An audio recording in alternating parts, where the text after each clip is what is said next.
You ever wonder how your computer does something as basic as multiplication? I mean, especially with negative numbers. Turns out, it's not the simple long multiplication we all did in school. Nope. Deep inside pretty much every processor, there's this surprisingly elegant and honestly clever trick. So let's pull back the curtain on one of computing's coolest shortcuts.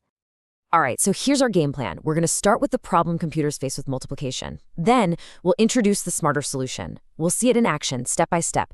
Then we'll break down why it's so much better. And finally, we'll look at the huge impact it's had. So first up, the computer's multiplication problem. Yeah, because when you're a machine that only thinks in zeros and ones, something as simple as multiplying two numbers can get, well, it gets complicated really fast. Let's just get right to it. How in the world does a computer multiply negative numbers? When everything is just a string of bits, how do you even show that a number is negative, let alone get the right answer when you multiply it? You see, the way we do it on paper just doesn't work well for computer hardware. It's kind of clumsy and inefficient. And it becomes a massive headache for engineers as soon as you throw signed numbers, positives and negatives into the mix. It just requires a bunch of extra steps and more complicated logic, and all of that, it just slows everything down. And this is where our story gets interesting. This leads us to a much better way. So let's meet the hero of our story, Booth's algorithm. A much smarter way to multiply. So picture this, it's 1951. We're right at the dawn of the computing age, and a British physicist and computer scientist, Andrew Donald Booth, he comes up with what he modestly called a procedure for multiplying binary numbers. What he really came up with was a total breakthrough that simplified a core process for, well, pretty much all future digital computers. Okay, so here's the genius part.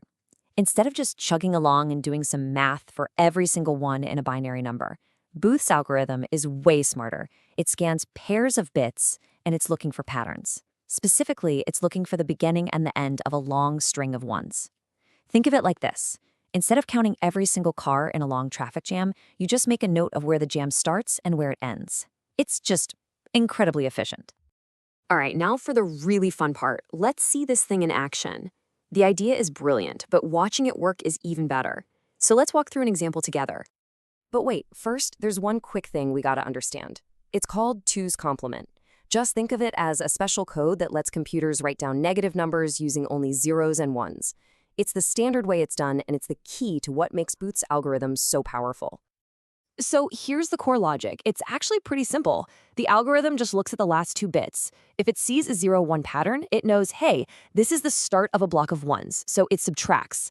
If it sees 1-0, it knows that's the end of a block, so it adds. And if the bits are the same, 0-0 or 1-1, it means we're just in the middle of a block of sameness, so it does nothing at all. Then after each look, it just shifts the whole number to the right and does it again. That's it. Let's trace this out. We're going to multiply 3 by -2. Now, don't worry about doing the math in your head. Just follow the logic. We start with the product, column A, at all zeros. In step 1, the algorithm looks at the last two bits and it sees 1-0. The rule says add. Then we shift right. Now in steps 2, 3, and 4, look at that. The last two bits are always 1-1. The rule says do nothing. So we just shift, shift, shift. See how the product value changes with each shift? And after that final shift, we're left with 1-1-1-0. And that, in 2's complement, is the code for -6. It worked perfectly! Okay, so that's how it works. But now for the big question. Why does Booth's algorithm win? What makes this clever trick the gold standard? Well, this side-by-side really says it all. Traditional methods, they choke on negative numbers. Booth's algorithm handles them all the same way, no special treatment needed. The old way gets totally bogged down with long strings of ones. Booth's algorithm flies right past him because it only cares about the beginning and the end. And all of this means the logic is just so much simpler to actually build into a computer chip. And all that efficiency, it translates to pure, raw speed. We're talking up to twice as fast in some cases. In the world of computing, where every nanosecond counts, doubling your speed on something as fundamental as multiplication is, well, it's a huge, huge win. All right, let's bring it all home and talk about the lasting impact, because this algorithm is so much more than just a neat math trick. So, what's the big takeaway here? Booth's algorithm is just so elegant because it's both universal and efficient. It handles all signed numbers the same way, it cuts down on the number of steps, and it's way easier to implement in hardware. It's no wonder it became a foundational piece of computer arithmetic. It really did pave the way for the incredibly fast processors that we all rely on today. At the end of the day, this is a perfect example of computer science at its absolute best, a simple, elegant solution to a tricky problem that quietly powers the incredibly complex digital world we all live in. And that really leaves you with a thought, doesn't it?